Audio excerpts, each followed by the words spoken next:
হুগলি মোড় মধ্যাঞ্চল তৃণমূল কংগ্রেস কমিটির উদ্যোগে নেতাজি সুভাষচন্দ্র বসুর 129তম জন্মদিবস উপলক্ষে সকালে পতাকা উত্তোলন ও শহীদ বেদিতে মাল্যদান করা হয়।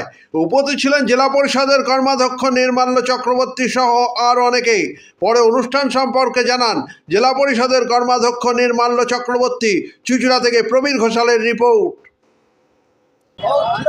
অভিষেক ব্যানার্জি জিন্দাবাদ, যতই করো হামলা। আবার জিতবে বাংলা।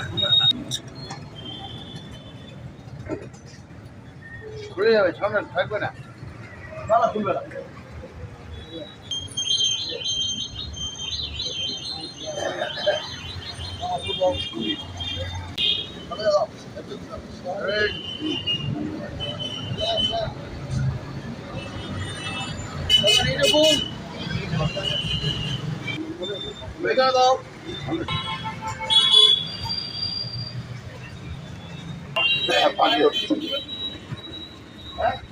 আপনারা জানেন যে নেতাজি সুভাষচন্দ্র বসু আমাদের যে ভারতবর্ষের স্বাধীনতার অন্যতম প্রতিষ্ঠা, তার জন্মদিন 129তম জন্মদিন। আপনারা জানেন যে নেতাজি সুভাষচন্দ্র বোস এবং স্বামী বিবেকানন্দ এই দুই ব্যক্তি আমাদের তারুণ্যের প্রতীক, আমাদের যুব সমাজের আইকন।